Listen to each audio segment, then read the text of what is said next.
প্রিয় মুসলমান, হাইলাকান্দি ভারতের মুসলমান, হযরত ওমর লক্ষ্য করতেছে ভিতর থেকে এক মহিলা ডাক দেখে, মা দুধের সাথে পানি বেশি করে মিশাও। মেয়েটা জবাব দিয়ে বলল, মা দুধের সাথে যদি পানি মিশাই, ওমরের গোয়েন্দা যদি জানে, কালকে মসজিদে নববীর সামনে এই দুধের সাথে পানি মিশানোর জন্য, অন্যায় করার জন্য আমাদের বিচার হবে রে মা। এই অন্যায়ের জন্য কালকে বিচার হবে। বেশি ঘুরায় না, তাই আবার ডিস্টার্ব হবে।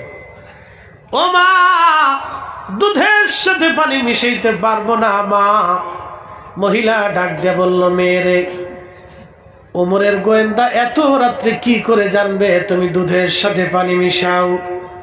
পানি মিশাও মা, ওমরের গোয়েন্দা জানবে না।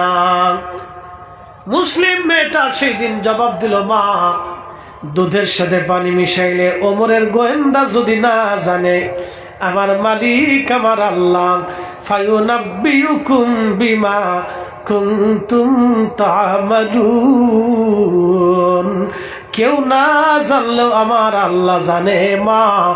ওই আল্লাহ যেহেতু জানে, আল্লাহ যেহেতু দেখে, আমি দুধের সাথে পানি মিশাবো না।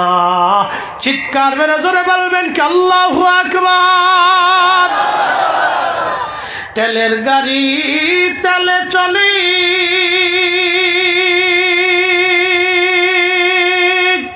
হাওয়ার গাড়ি হাওয়ায় উড়ে, বিনা তেলে চালায় গাড়ি নবী সুলাইমান। আমরা সেই মুসলমান, আমরা সেই মুসলমান। মসজিদে জুতা চুরি করে নিয়ে যায়, মাহফিল থেকে জুতা চুরি করে নিয়ে যায়, অন্যের মাল কেড়ে নেই, অন্যের সম্পদ কেড়ে নেই, অন্যের জমি দখল করে নেই, হালাল খাই না, সুদ খাই, ঘুষ খাইয়া, আরাম খাইয়া অন্যের ক্ষতি আমরা করে থাকি। কথা বলেন ঠিক কিনা? আমরা সেই মুসলিম, আমরা সেই মুসলিম। এই ভারতের খাজা বাবা আজমিরি এক আনা সাগরের পানি একটা লুটার ভিতরে নিয়েছিলেন। আমরা সেই মুসলমান,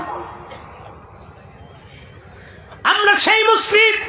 শাহজালাল ইয়ামানি মুজাররিদি জায়নামাজ বিছাইয়া সুরমা নদী পারি হয়েছিলেন। আমরা সেই মুসলিম, আমরা সেই মুসলমান। অস্তিত্ব হারিয়ে ফেলতেছি ভুলের জন্য। আমাদের ভুলের জন্য আমরা আমাদের অস্তিত্ব হারাচ্ছি। হাইলাকান্দির মুসলমান, মেয়েটি ডাক দিয়ে বলল, মা ওমরের গোয়েন্দা যদি না জানে, আমার আল্লাহ জানে, দুধের সাথে পানি মিশাবো না মা।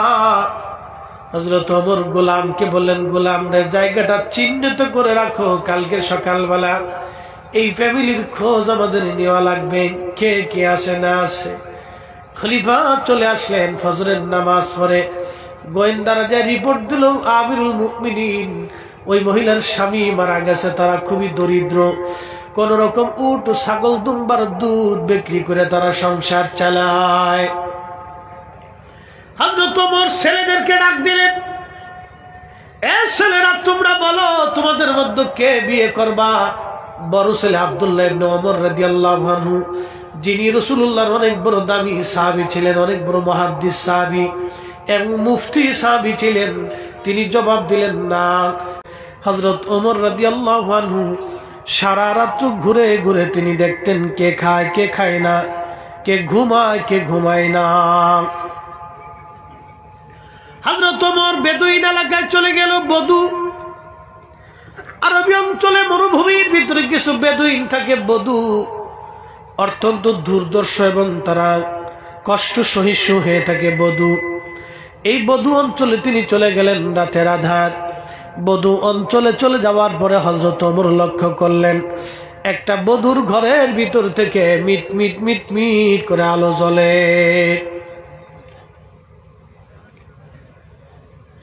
আগের যুগে রাজা বাচ্চারা ঘুরে ঘুরে দেখতেন কে খায় কে খায় না, কে ঘুমায় কে ঘুমায় না। এটা যারা নীতিমান রাজা ছিলেন তাদের চরিত্র ছিল এটা। আর যারা ক্ষমতা পিপাসু ছিল তারা এই প্রজাদের রক্ত চুষে খাইত।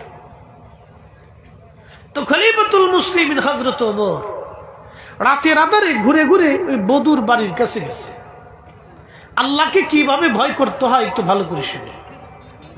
তো বধূর বাড়ির কাছে যাবার পরে এই বধূ এই ভিতর থেকে হযরত ওমর বধূর ঘরের পাশে একবারে এই আপনাদের আমাদের অঞ্চলে বলে বেড়া,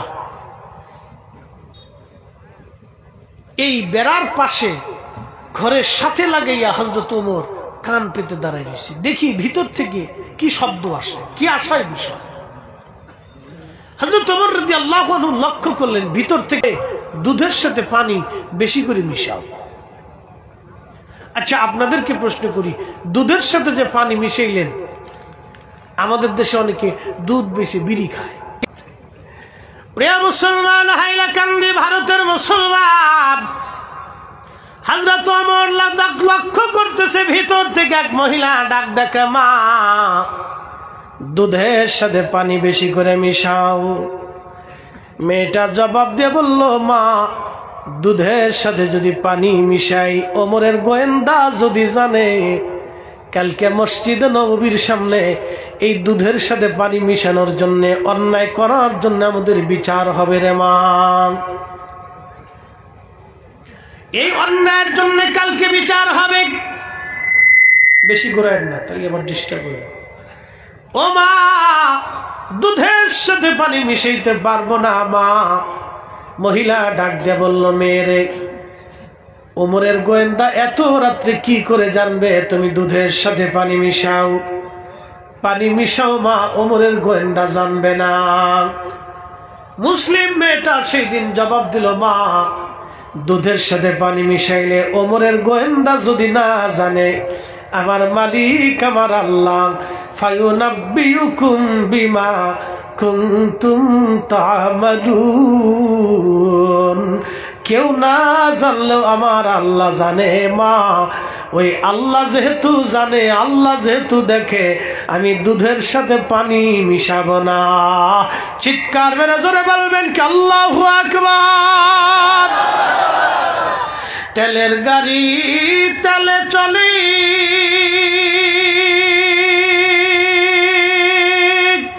হাওয়ার গাড়ি হাওয়ায় উড়ে, বিনা তেলে চালায় গাড়ি নবী সুলাইমান।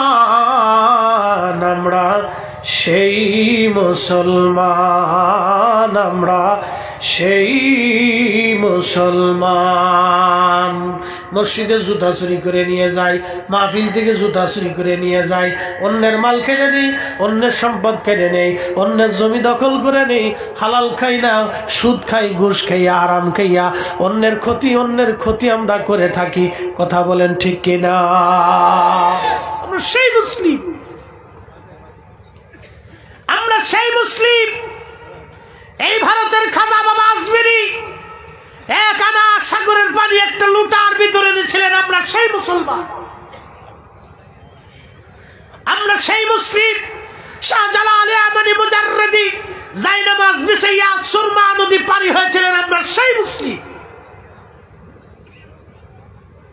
আমরা সেই মুসলমান। অস্তিত্ব হারিয়ে ফেলতেছি ভুলের জন্য। আমাদের ভুলের জন্য আমরা আমাদের অস্তিত্ব হারাচ্ছি। হাইলাকান্দির মুসলমান, মেয়েটি ডাক দে বলল, মা ওমরের গোয়েন্দা যদি না জানে, আমার আল্লাহ জানে, দুধের সাথে পানি মিশাবো না মা। হযরত ওমর গোলামকে বললেন, গোলাম রে, জায়গাটা চিহ্নিত করে রাখো, কালকে সকালবেলা এই ফ্যামিলির খোঁজ আমাদের নেওয়া লাগবে, কে কে আছে না আছে। খলিফা চলে আসলেন ফজরের নামাজ পড়ে। গোয়েন্দারা যে রিপোর্ট দিল, আমিরুল মুমিনিন ওই মহিলার স্বামী মারা গেছে, তারা খুবই দরিদ্র, কোন রকম উট ছাগল দুম্বার দুধ বিক্রি করে তারা সংসার চালায়। হযরত ওমর ছেলেদেরকে ডাক দিলেন, এ ছেলেরা, তোমরা বলো তোমাদের মধ্যে কে বিয়ে করবা? বড় ছেলে আব্দুল্লাহ ইবনে ওমর রাদিয়াল্লাহু আনহু, যিনি রাসূলুল্লাহর অনেক বড় দামি সাহাবী ছিলেন, অনেক বড় মুহাদ্দিস সাহাবী। এবং মুফতি সাহাবী ছিলেন, তিনি জবাব দিলেন না। আমরা সেই মুসলমান অস্তিত্ব হারিয়ে ফেলতেছি ভুলের জন্য। আমাদের ভুলের জন্য আমরা আমাদের অস্তিত্ব হারাচ্ছি। হাইলাকান্দির মুসলমান মেয়েটি ডাক দিয়ে বলল, মা ওমরের গোয়েন্দা যদি না জানে আমার আল্লাহ জানে, দুধের সাথে পানি মিশাবো না মা। হযরত ওমর গোলামকে বললেন, গোলাম রে জায়গাটা চিহ্নিত করে রাখো, কালকে সকালবেলা এই ফ্যামিলির খোঁজ আমাদের নেওয়া লাগবে, কে কে আসে না আসে। খলিফা চলে আসলেন ফজরের নামাজ পড়ে।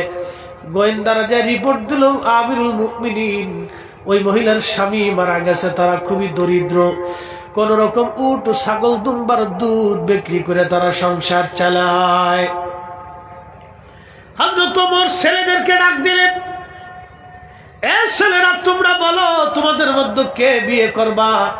বড় ছেলে আব্দুল্লাহ ইবনে ওমর রাদিয়াল্লাহু আনহু, যিনি রাসূলুল্লাহর অনেক বড় দামি সাহাবী ছিলেন, অনেক বড় মুহাদ্দিস সাহাবী এবং মুফতি সাহাবী ছিলেন, তিনি জবাব দিলেন না। আব্বাজান আমার স্ত্রী আছে, আমি আর বিয়ে করার প্রয়োজন নাই, আমার ছোট জনকে আপনি বিবাহ দিয়ে দেন। হযরত ওমর জিজ্ঞেস করলেন, বেটা তুমি কি বিয়ে করবা? ছেলে বলল, আব্বাজান আপনি যদি বিয়ে দেন আমি অবশ্যই বিয়ে করব। তখন হযরত ওমর বললেন, বেটা রে আমি একটা মেয়ে পছন্দ করছি, বধূ বেদুইন ঘরে, খুবই দরিদ্র, দুধ বিক্রি করে তারা সংসার চালায়। বলেন তো খলিফাতুল মুসলিমিন হযরত ওমর কত বড় খলিফা আজকে বুঝাই। বর্তমানে ইরান, ইরাক, ইয়ামান, ওমান, সিরিয়া, জর্দান, লেবানন, ফিলিস্তিন, লিবিয়া, সৌদি আরব, কাতার, দুবাই, বাহরাইন, কুয়েত, এই পুরো অঞ্চলের তিনি খলিফাতুল মুসলিমিন।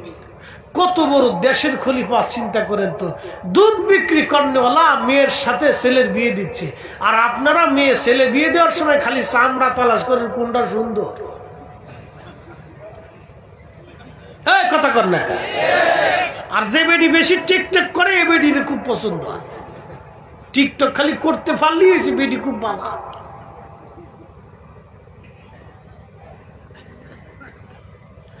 হযরত ওমরের মতো মহানুভব খলিফা তিনি ছেলের জন্য বৌমা পছন্দ করলেন, আমানত গুজার দেখে ডেকে বললেন, ছেলেরে রাতের আধারে ক্ষুধার ভয়ে যে মেয়ে দুধের সাথে পানি মিশায় না, এত বড় আমানতদার মেয়ে আমার দরকার বেটা। এই পুত্রবধূই আমার দরকার। আপনারা শুনে যান, এই মেয়ের গর্ভে একটা সন্তান হয়েছিল, এই মেয়েটার গর্ভে আর একটা মেয়ে হয়েছিল, সেই মেয়ের গর্ভে আর একটা মেয়ে হয়েছিল, সেই মেয়ের গর্ভে আল্লাহ একটা ছেলে দিয়েছিলেন। এই ছেলের নাম ইসলামের প্রথম মুজাদ্দিদ, ইসলামের চতুর্থ খলিফার আরেকজন খলিফা, তিনি ওমর ইবনে আব্দুল আজিজ। তাকে মুসলমানদের দ্বিতীয় ওমর বলা হইতো, দ্বিতীয় ওমর বলা হইতো। বিরাট বড় সিংহাসন পাওয়ার পরেও তিনি ধুলার তপ্তে চড়ে হযরত ওমরের মতো বিশ্ব শাসন করে গেছে। একবার জোরে বলা যাবে কি আল্লাহু আকবার। তেলের গাড়ি তেলে চলি, হাওয়ার গাড়ি হাওয়ায় উড়ে, বিনা তেলে চালায় গাড়ি নবী সুলাইমান। আমরা সেই মুসলমান, আমরা সেই মুসলমান। ওমরের জমানা কয়েকজন লোক একটা যুবক ছেলের ধরে নিয়ে আসছে। তো খলিফা জিজ্ঞেস করলেন, বেটারা তোমরা যে যুবক ছেলেটাকে ধরে আনছো অপরাধ কি?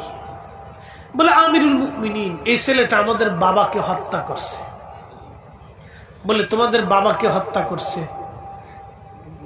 ছেলেটাকে জিজ্ঞেস করলো, ওমর বেটা তুমি কি হত্যা সংগঠন করছো, মার্ডার করছো? বলে, হ্যাঁ ইয়া আমিরুল মুমিনিন, আমি তাদের বৃদ্ধ বাবাকে মেরে ফেলছি।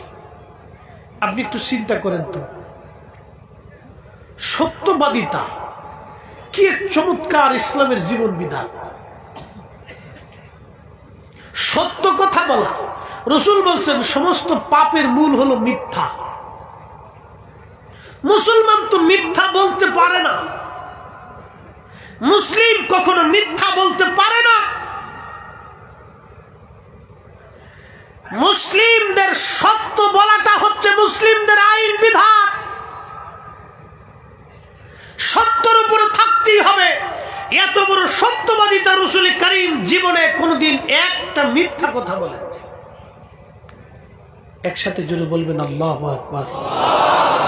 না না হয় না, আরো জোরে, আরো জোরে বলে। এত মানুষ আল্লাহু আকবার আওয়াজ তো দুর্বল। মেসি গোল দিলে তো বিরাট খুশি হয়, নেইমারে গোল দিলে তো আরো খুশি হয়। বাপরে বাপ, কেউ লুঙ্গি খুলে মাথায় বাইন্ধে ঘুরে। আমাদের বাংলাদেশে বেশি পারাপারি, এই খেলাধুলা নিয়ে আমাদের বাংলাদেশে বেশি হই হল। কিছু মাথা মোটা পোলা বানাইছে একবার, এটিকে আমি মনে করি যে অসুস্থ মস্তিষ্ক।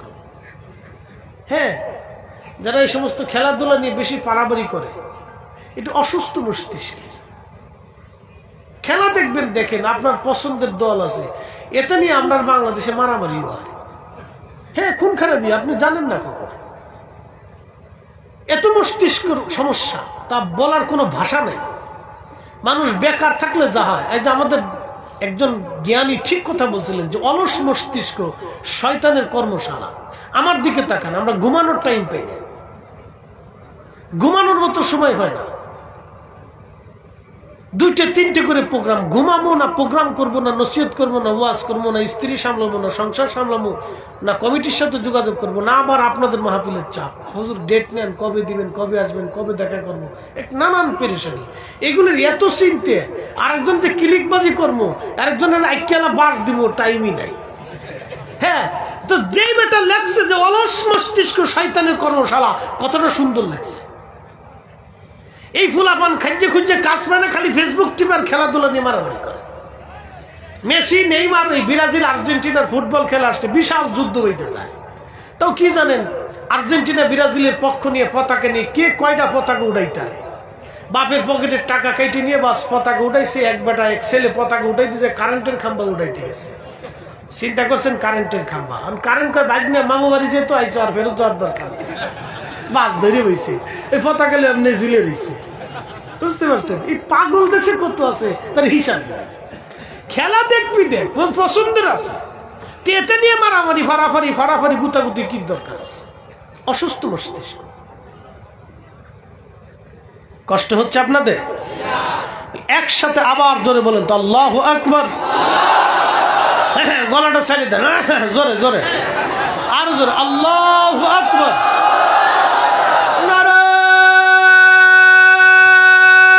জোরে দিন, কিন্তু আপনারা আস্তে দিন না, জোরে দিয়ে। আমরা যদি মনে করেন যে সিলাইতে পারি, তা আপনি পারতেন না কেন? নারা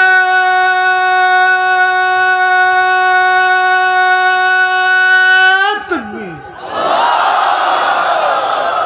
নারা রিসালাত। ঠিক আছে, হাইলাকান্দির পাওয়ার আছে, ফুটবল খেলায় জিতবো বোঝা যেতেছে। আল্লাহু আকবার ওয়ালিল্লাহিল হামদু বিসমিল্লাহির রাহমানির রাহিম।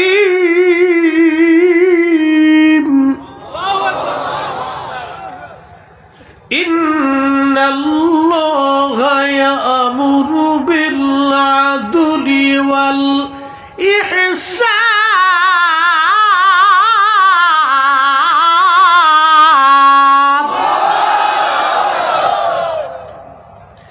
আল্লাহর কোরআন বলল, আমি রব, আমি আল্লাহ তোমাদেরকে হুকুম করলাম তোমরা পৃথিবীতে ন্যায় বিচার করবা, ন্যায়, কখনো অন্যায় করবা না, ন্যায় কাজ করবা, অন্যায় করবা না।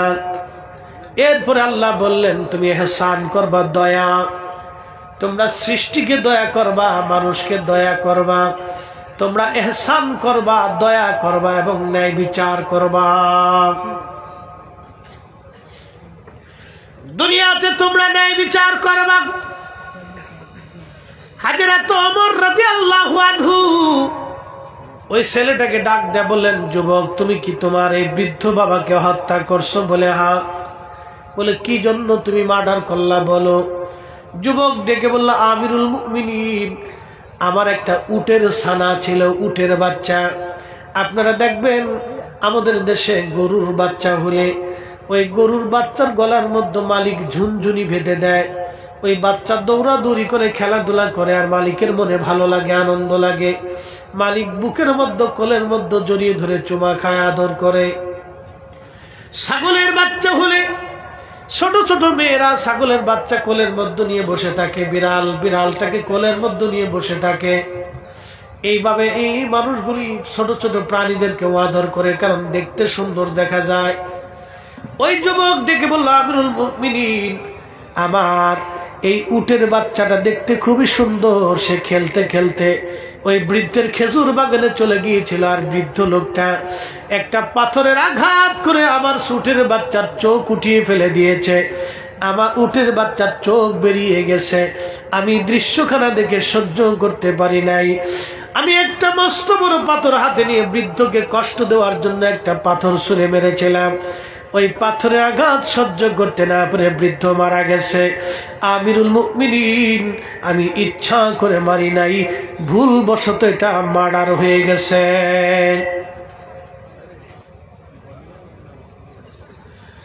কিন্তু আমিরুল মুমিনিন বলতেছে, যুবক তুমি তো ভুলবশত মার্ডার করছো ঠিক, কিন্তু হত্যা তো হয়ে গেছে।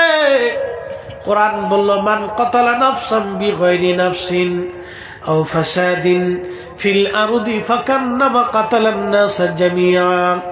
কোন ব্যক্তি যদি নিরপরাধ একজন মানুষ হত্যা করে, সে হিন্দু, বৌদ্ধ না খ্রিস্টান না শিখ না মুসলমান না কোন জাত না কোন ধর্ম, আল্লাহর কোরআন এটা বলে নাই।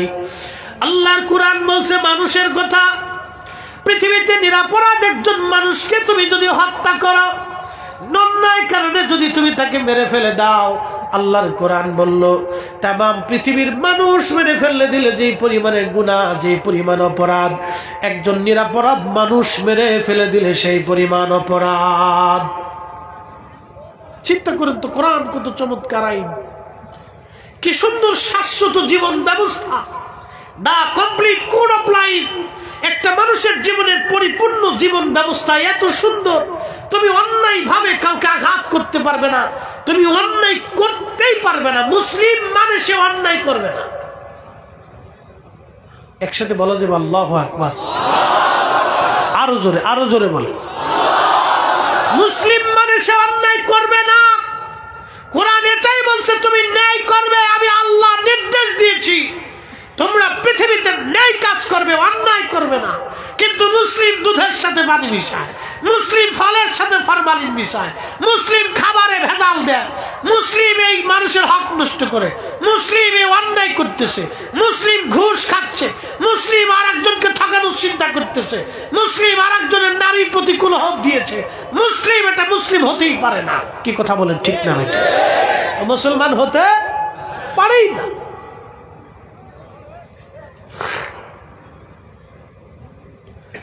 হাইলাকান্দির মুসলমান হযরত আমিরুল মুমিনিন ওমর ডাক দিয়ে বললেন, বেটা তুমি তো হত্যা করে ফেলছো। আল্লাহর বিধান মোতাবেক, কোরআনের আইন মোতাবেক তোমার প্রতি মৃত্যুদণ্ড আরোপ করা হলো, তোমাকে মৃত্যুদণ্ড দেয়া হবে। ছেলেটা ডাক দিয়ে বলল, আমিরুল মুমিনিন, আল্লাহর ফয়সালা অনুযায়ী আপনি আমাকে মৃত্যুদণ্ড দিলেন, আমার কোনো আপত্তি নাই, আমি আল্লাহর ফয়সালার কাছে মাথা নত করলাম। কিন্তু আমিরুল মুমিনিন, আপনি দয়া করে আমাকে 3 দিনের সময় দেন। বলে, বেটা 3 দিনের সময় চেয়ে তুমি কি করবে? বলে, হুজুর আমাকে 3 দিনের জামিন দিয়ে দেন। বলে, 3 দিনের জামিন তুমি কি করবা জামিন দিয়ে? যুবক ছেলেটি ডাক দিয়ে বলতেছে, হুজুর 3 দিনের জামিন আপনি আমাকে দিবেন। প্রথম দিন বাড়িতে যাইতে সময় লাগবে, দ্বিতীয় দিন আমি আমার কাজ করব, 3 নম্বর দিন আমি ফিরে চলে আসব। বলে, যুবক রে, কাজ কি তোমার বলো? বলে আমিরুল মুমিনিন, আমার আব্বাজান ইন্তেকালের সময় আমাদের জন্য সোনা দানা রেখে গিয়েছিল। আমি বড় ভাই, আমার একটা ছোট ভাই আছে, ও তখন ছোট ছিল, আমি বড় ছিলাম। আব্বাজান আমার কাছে সম্পদ আমানত দিয়ে বললেন, বেটা তোমারে অর্ধেক দিলাম, তোমার ছোট ভাইকেও অর্ধেক দিলাম। বাবা যে এই অর্ধেক সম্পদ তুমি আমানত তোমার কাছে দিয়ে গেলাম, আমার সন্তানটা যখন বড় হবে আমার সন্তানকে এই আমানত বুঝাই দিবা। এখন আমরা কি, বাপ মরে গেলি জমি জমা ভাগাভাগি নিয়ে মারামারি লেগে যায়, ভাই ভাই যুদ্ধ করে, এক ভাই আর এক ভাইয়ের দুই চোখ দিয়ে দেখতে পারে না। একই মায়ের পেটের সন্তান, একই রক্ত, একই মা, একই বাপ। আমাদের পরিচয় আমরা মুসলিম। মুসলিমের কাজ হলো আসলামতু লিরাব্বিল আলামিন, যিনি সমস্ত জগৎ সমূহের রব, যিনি সমস্ত জগৎ সমূহের রব, এই কালের রব, ওই কালের রব, আগের কালের রব, অতীতের রব, বর্তমানের রব, ভবিষ্যতের রব। একসাথে 800 কোটি মানুষকে যিনি চালান, 4 লক্ষ প্রজাতির জীবকে যিনি চালান, সমুদ্রের ভিতরে কোটি কোটি কোটি কোটি মাছ আছে, তার ভিতরে একটা বৃহৎ আকারের মাছ নীল তিমি প্রত্যেক দিন 110 মণ করে খাবার খায়। তার কোনো আপনার কি বলে জাতিসংঘ নাই, স্বাস্থ্য সংস্থা নাই, খাদ্য অধিদপ্তর নাই, রাষ্ট্র নাই, এলাকা নাই, অঞ্চল নাই, খাদ্য গুদাম নাই। প্রত্যেক দিন একটা নীল তিমিকে 110 মণ করে যিনি খাবার খাওয়ান, একসাথে বলেন সে মালিকের নাম কি? আরো জোরে বলেন কে? আমাদেরকে যিনি খাবার দেন সে মালিকের নাম কি? তাহলে আজকে থেকে বলেন ঘুষ খাবো না, অন্যায় ভাবে কারো সম্পদ মারবো না। কথা বলেন ঠিক না বেঠিক? তাইলে মুসলমান, তাইলে মুসলমান।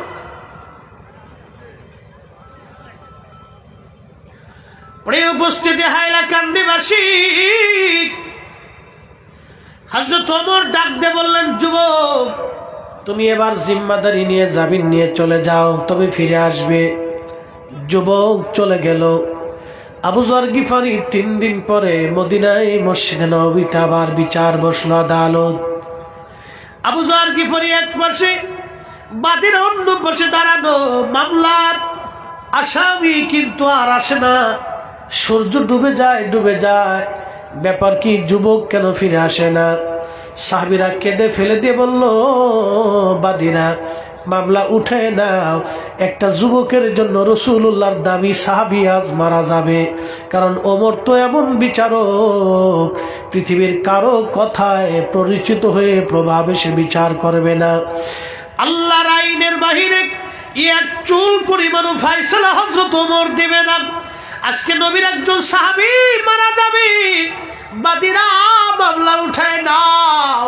বাদীরা বলে, না, বাবার হত্যার ফয়সালার জন্য আসছি, মামলা আমরা উঠাবো না, হত্যার ফয়সালা নিয়ে তারপরে যাব। হযরত আবু যরকে ওমর বলেন, আবু যর তোমার আসামি কোথায়? আবু যর ডাক দে বলে, ওমর আমার মন বলে সূর্য ডোবার আগেই ছেলেটা ফিরে চলে আসবে, কারণ মুসলমান মিথ্যা কথা বলে না।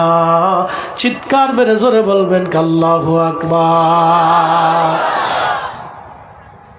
তুমি মোদের আশার আলো, তাই তো তোমায় বাসি বলো, তুমি মোদের আশার আলো, তাই তো তোমায় বাসি বলো। হৃদয় নামের ফুলদানিতে, হৃদয় নামের ফুলদানিতে গেথে রেখেছি প্রেমের মালা। ইয়া রাসূলুল্লাহ, ইয়া হাবিবাল্লাহ, বলেন ইয়া রাসূলুল্লাহ, ইয়া হাবিবাল্লাহ, ইয়া রাসূলুল্লাহ। আল্লাহুম্মা সাল্লি আলা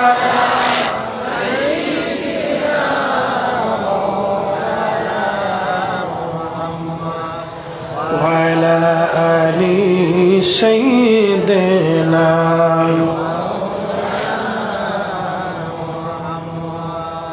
হাইলাকান্দির মুসলমান খুবই মনোযোগ দিয়ে শুনে যান, এরা সাহাবী,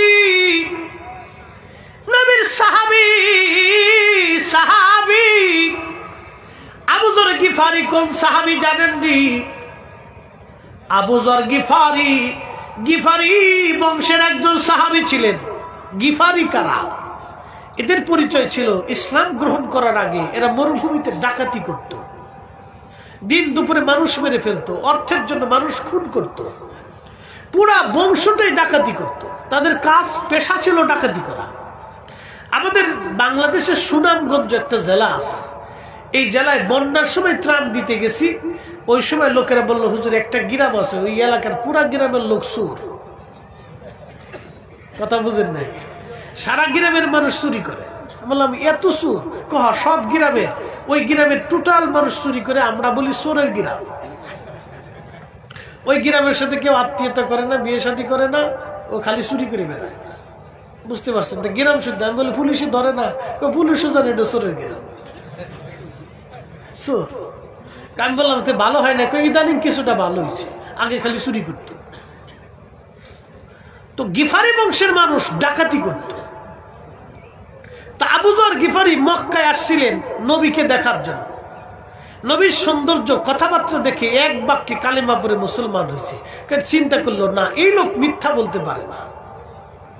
আর আমরা দিন দুপুরে মানুষ হত্যা করি, মানুষের সম্পদ চুরি করি, মানুষের সম্পদ লুণ্ঠন করি, এই আমাদের কাজ ভালো না, এই লোকই সুন্দর কথা বলতেছে। দেখেন, যারা একসময় ডাকাতি করে খাইতো, সেই বংশের একজন মানুষ কালেমা পড়ে দিয়ে পুরা বংশটাকে কালেমা পড়াইল। তারা এত ভালো হয়ে গেল, চুরি ডাকাতি সাইরে দিয়ে আবু যর গিফারি দুনিয়া বিরাগী হইয়া এমন অবস্থা হয়ে গেল, পাথরের হৃদয়ের মানুষগুলি রাসূলের সোহবতে মোমের মতো নরম হয়ে গেল। তিনি আমাদের নবী, যার জীবনে ভুল ছিল না, খাতা ছিল না, আইব ছিল না, দোষ ছিল না, ত্রুটি ছিল না, একটা কথাও জীবনে মিথ্যা বলেন নাই, অন্যায় ভাবে কাউকে একটা আঘাত কোনোদিন থাপ্পড় মারেন নাই, কোনোদিন জবান থেকে তার ফায়সা কথা আসে নাই, এক বিন্দু পরিমাণ আমানত জীবনে কারো খেয়ানত করেন নাই। রাসূল করিম আরবের যুগের জাহিলিয়াতের সময় ছিলেন ব্যান, ওনার নাম ছিল আল আমিন। আল আমিন শব্দের অর্থ হলো বিশ্বাসী।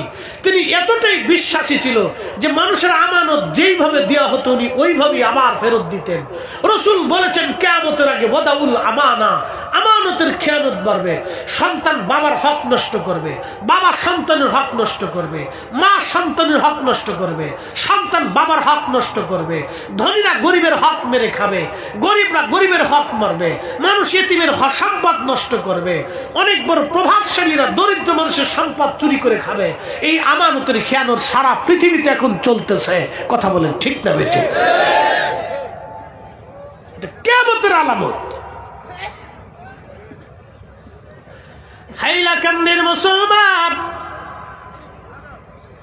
হযরত ওমর রাদিয়াল্লাহু আনহু আবু যরকে বলেন, আবু যর গিফারি, বলো তো তোমার আসামি কি ফিরে আসবে? আবু যর গিফারি ডাক দে বলল, আমিরুল মুমিনিন, মুসলমান কখনো মিথ্যা কথা বলে না। আমার মন বলে ওই যুবক আমাদের মাঝে ফিরে আসবে। চিৎকার মেরে বলেন না মারহাবা। আহা, মুসলমান কাকে বলে?